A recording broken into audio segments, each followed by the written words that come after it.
Alhamdulillahi Rabbil Alameen, wa salatu wa salamu ala Sayyidina Muhammad wa ala alihi wa sahbihi ajma'in.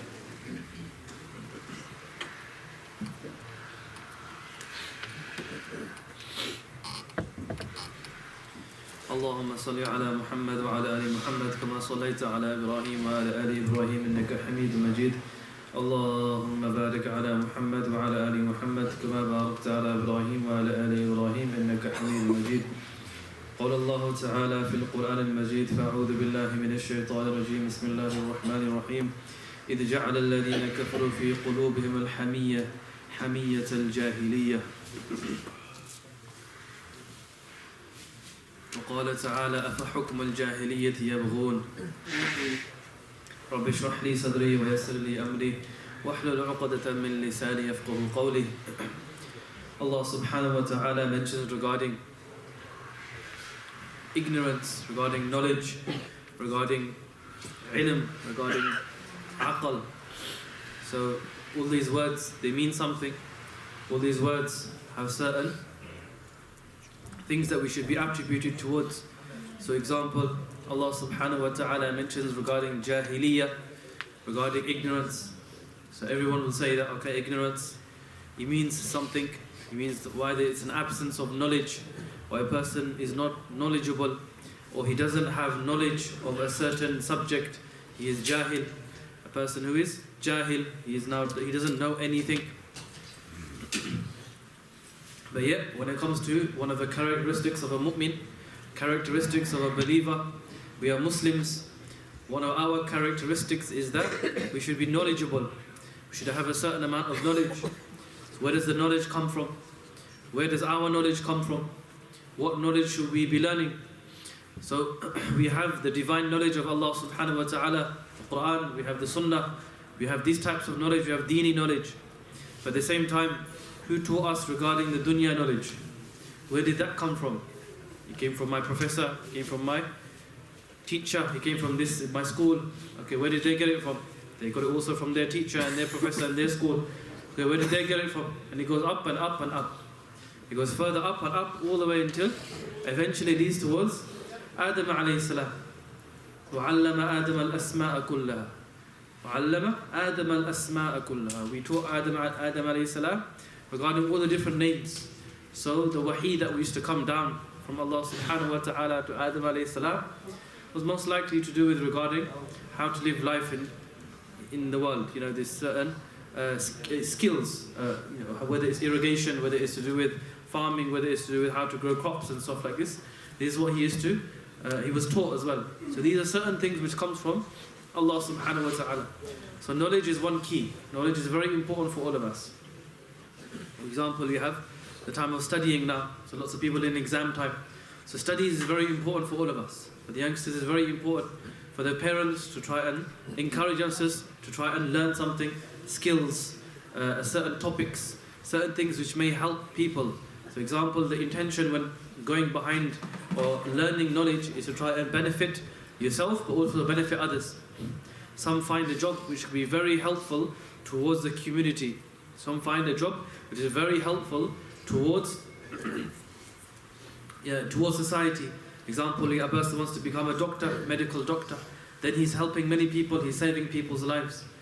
When a person comes and he wants to become something of a certain subject, whether it's science, whether it's biology, whether it's something else, what happens? He wants to go through it, he wants to go and give benefit towards the people, to society, rather than just earning money. So if a person is just going there, I'm just going to earn money, I don't care what job I do, I don't care I just want to earn money, then he's not really giving back to society what he's supposed to give back. The intention is slightly different. So you have ilm, and it's one thing, and encouraging of ilm. And ilm is not just about dunya ilm, it's about dini ilm, and having both. That's a different subject. I want to talk about the opposite of this. The opposite is jahil, is jahiliyyah. So example, Allah subhanahu wa ta'ala mentions inside of the Qur'an regarding Jahiliyyah. And Jahiliyyah is something which mentions around 3-4 times inside of the Qur'an. And each and every single time he mentions regarding Jahiliyyah, you have to understand what this means. So one is not to know is one part of Jahiliyyah. For example, if somebody doesn't know something, it's not the end of the world. You teach him, he'll know something. So you call him a jahil, but you wouldn't call him a full jahil yet. Why? Because that means everyone's a jahil. That means everyone's ignorant. So it's further than this. What does jahil mean according to the Arabic terms? So example, you have ilm, a person doesn't have the knowledge, you call him ignorant.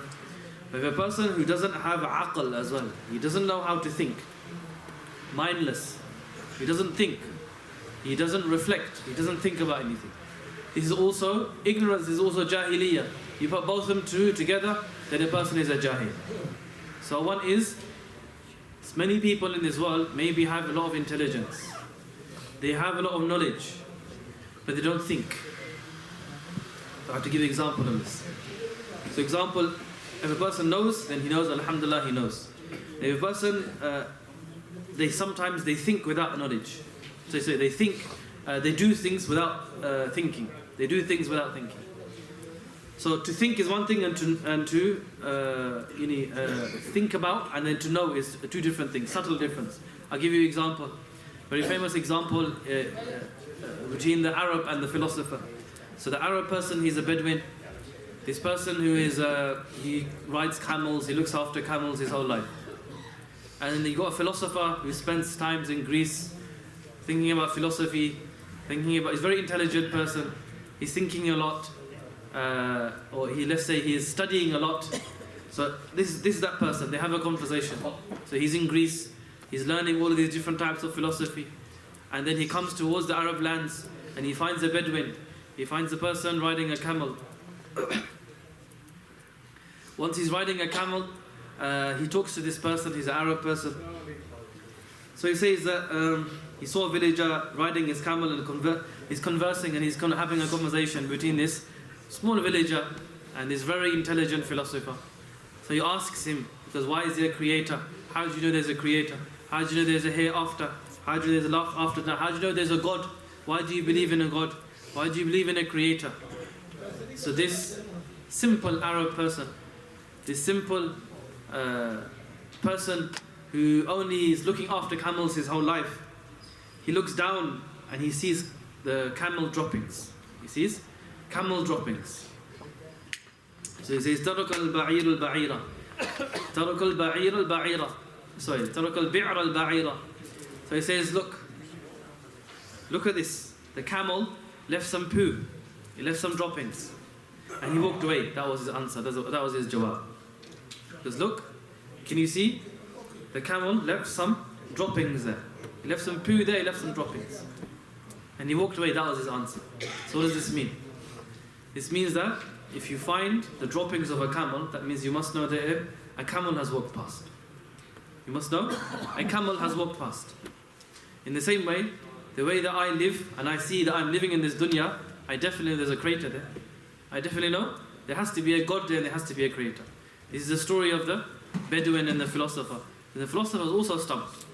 He was also stumped regarding this. He said, look, yes. I mean, he didn't say anything after this, the story finishes. But the fact is that you see that sometimes many people are very intelligent, but they don't have that, that extra thinking.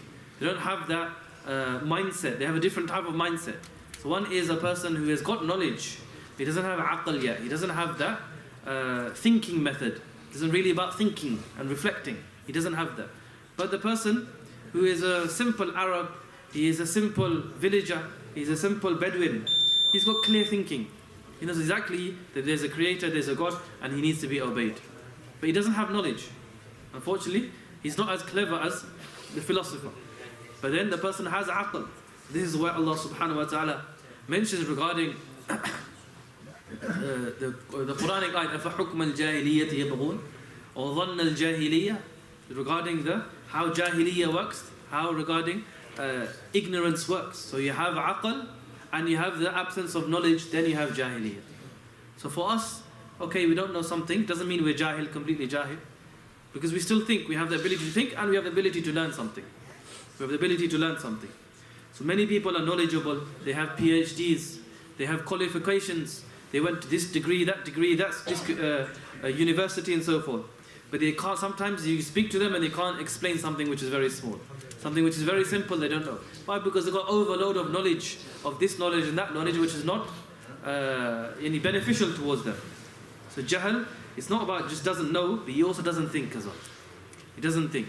For us Muslims, we have a characteristic that we try to learn and we try to think and reflect about certain things as well. So that we sometimes we find or we hear the era or the word of Jahiliyyah, the era of Jahiliyyah. So in Islam, we say that the time before Islam came, the time before Rasulullah sallallahu alaihi wasallam came, we say it's the era of Jahiliyyah. It's the period of Jahiliyyah. Why? Because Islam came to take away the absence of knowledge, so it came with ilm. But it also came to try and think as well, to make us think. To make us think and reflect about certain things. So these are the two things that Islam came to destroy. The absence of ilm, it came with knowledge. Islam came with knowledge. And it came to clear thinking. So this is the two parts, aql and ilm. And then you have, if the absence of aql and the absence of ilm, we find jahl. We find jahil. For example, aql, this is one thing. But what aql also means the second thing. The second thing is very pertinent to this day and age, especially in schools. What do I mean by this? Aql means self-control. Aql means self-control. Do you know if you find the Arabs, they wear this white scarf. On top of the white scarf, they wear this black. What's the name of this black thing you call it? If I'm not mistaken, an aqal or something which is closer to this name, which means to tie or control. It's there just to put in place so it doesn't fly off. So it doesn't fly off. This is why this little thing, the black thing, is there just so it doesn't fly off. So it's very similar meaning. In the same way, aql also means self-control. Nowadays, what's happening is that when a person is being taught in the schools, taught in society, they go, you have full freedom to do what you want. You have full freedom to say what you want to say. This is what they get taught into school. Wherever your desires is, you can go and act upon your desires. Even the young child gets taught, if you feel like this, you are like this. If you feel like this, you are like this. If I feel like I'm this today, you are like this today. If you feel like that today, you are like this. And they get encouraged by this. The teachers encourage this in school. The society is encouraging this. Slowly but slowly, generation by generation. I don't know what the next generation is going to look like. How they're going to be acting upon. This is very dangerous for us. So Jahiliyyah is creeping back inside. So Allah mentions regarding أَفَحُكْمَ الْجَاهِلِيَّةِ يَبْغُونَ, that do you think that the hukum of Jahiliyyah, the wisdom and the law of Jahiliyyah, you think you're going to follow all these things? So you have the law of ignorance, the decision making. How much Jahiliyyah is in the decision making of people? So schools is one thing. One example is the school. Let's use another example for those in finance. We have the stock markets. Stock markets are something which billions and billions of pounds are put in towards the stock markets. People buy shares. If something happens on this side of the world, it affects that side of the world. These are worth now £1 million one day. They can be worth zero the next day. But who judges all of this? Who judges what happens and so forth? If one person was to say, I think, I have a feeling inside of my heart that the fuel prices will go up next week, what happens? This whole industry of businesses in the fuel industry, the fuel businesses, they start to put their shares into this thing and they move billions of pounds to one here to here. Why? Because one person said, I have a feeling that this is going to happen in the future. So that's Jahiliyyah. We call Jahiliyyah. Everything is moving according to one person's feeling. According to one person's feeling, everything is moving. So you have the decision making, hukm al-Jahiliyyah. In the same way, when a person who is a counselor, you come up to him, and the person is homosexual, and a person who believes, and he's got feelings for the same gender. So this is also something which is also nowadays. How many of this are we hearing now? Diversity. How many of this is coming into our schools, into our workplaces? This is happening to a lot of us. So trying to brush it underneath the carpet and not talk about it, it's not going to be the most beneficial thing. You rather go and talk about it head on, say, look, this is happening. In our workplace, you have to go through this. In our schools, you have to look through this. Every single board or every single, like on the corridors, you'll find it everywhere now. You're finding it everywhere. So now a person will come up to the counsellor and you say, look, I'm feeling like this. So in the UK, it's still allowed to try and speak to that person to try and regarding the different, if a person is thinking that way, then at least a person who is a faith counsellor can still change a person's mind. In UK is right. In the US it's not allowed. In the US, what will happen is If a person comes up to this person, the counselor, to a therapist, and he says that I'm feeling this way, the therapist cannot say anything about it. He has to actually encourage them and say something like, you know what, this is your desire, you have to follow your desire. You have to be like this. This is how it's in the US, so it's harder in the US. To be a therapist is harder in the US. Why? Because this is how it is. It's higher. It's a higher level in the US, in that part of the world. So aql. So regarding Jahiliyyah, this is Jahiliyyah. This comes with Jahiliyyah. These decision makings in the laws, Jahiliyyah. We find so much Jahiliyyah inside of the decision making in the laws in this country as well, and in the West. So what happens? Because they got no control. Aql is not there. Aql is the mind and the thinking, but also self-control. You have to have self-control. If every single person was to say, you can do what you want, there's no control for you, you can think what you want and you can act upon what you want, then what kind of society are we going to be living in? The next generation, they'll be killing. I feel like killing today, I'm going to kill somebody. I feel like doing this today, I'm going to do it. I feel like doing that today, I'm going to do it. What kind of society are we going to be living in? So there's Jahiliyyah in the decision making. For our own decision making that we make sure that number one, I have knowledge of what I'm doing. And the second thing, I'm thinking about it. I'm reflecting, is this something beneficial? Is this something good? Is this something which has some basis in Islam? I can make this decision, then yes, I will do. Not just about following your desires and desires. This is hukm al-jahiliyyah. The second type is dhann al-jahiliyyah. Dhann al-jahiliyyah is the thinking of jahiliyyah. So example, many times in the past, in the seerah, you find those people that were Muslimin, mu'mineen, but they were kafir before. They were disbelievers, they came into Islam. Once they came into Islam, hardship came towards them. They lost some money. They lost their places of status. They lost a lot of these few things. What happened in their mind thinking, why did I become Muslim for? Before I had so much good things with me. Now I'm finding so much sacrifices and hardships. Why did I become Muslim? Dhann al-jahiliyyah. This is the thinking of ignorance. Thinking of ignorance. Many times we find a person who is not pious, he's not acting upon Islam, he's not religious. Let's use the example of a person who is got a shop and he's selling alcohol in his shop. So obviously this is incorrect. He should not be doing this.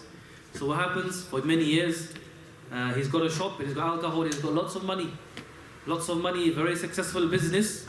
Outwardly, very successful because now people are coming to his shop and there's alcohol and he's selling alcohol. One day in Ramadan, he changes his life. I don't want to sell alcohol anymore. I feel this is haram. I'm going to change my life. I'm not going to sell alcohol. So what happens? The next year comes. He says, no more alcohol in my shop. So what happens? His business goes right down. He doesn't have as much money as anymore. And what happens when a person has money? He's got a different lifestyle. Luxuries. House is big. Car is 3-4 cars. Insurance is no problem. Why? Because I've got so much money coming in. Now he's thinking, what's happening to me? Now I can't do luxuries. Now I have to make sacrifices. Now the money is not coming in anymore. So now, because of the decision he's saying, why did I change my life? I should have carried on selling alcohol and I could have filled my desires like this. Dhann al-jahiliyyah. This is dhann al-jahiliyyah. This is the thinking of jahiliyyah. So many of us have this maybe jahiliyyah inside of us. And there's other types of jahiliyyah which maybe we can mention next time. Tabarruj al-jahiliyyah. And the one I mentioned at the beginning was to do with hamiyyat al-jahiliyyah as well, which maybe we'll cover next time. But here we find many times that sometimes we change our life and then sacrifices come to us and hardships come to us. Then we're thinking, yeah, I could have had a better life. Why did I become pious? Why did I do this? Why did I do that? Yeah, Allah subhanahu wa ta'ala has put your way this way. If you do this, it comes with sacrifices. The life of a Muslim, Allah mentions also inside of the Qur'an, أَفَحُكْمَ الْجَاهِلِيَّةِ يَبْغُونَ then وَلَهُ أَسْلَمَ. Allah then mentions after the decision making, after the hukum of jahiliyyah, after that comes, make sure that you have aslam. Aslam is I separate myself towards Allah. I don't follow my own desires. I follow what Allah subhanahu wa ta'ala is telling me to do. And that comes with sacrifices. That comes with maybe not outward success, but inward success you have. Deeni success that you have. And dunya success will also you have as well. So knowledge is part of our deen. Many of us are going through exams. So that exam time is that we're looking for success in this dunya, but also success in the akhirah as well. So have this knowledge, have your knowledge, but don't have Jahiliyyah inside of yourself. Take away the Jahiliyyah out of your lives. The decision making of Jahiliyyah and the thinking of Jahiliyyah, we shouldn't have at all. We ask Allah subhanahu wa ta'ala to grant us clear thinking. We ask Allah subhanahu wa ta'ala to grant us beneficial knowledge. We ask Allah subhanahu wa ta'ala to take the Jahiliyyah outside of our minds and our hearts and also our actions as well. Subhanallah wa bihamdihi, subhanallah wa bihamdihi. Nashhadu an la ilaha illa anta nastaghfiruka wa natubu ilayk.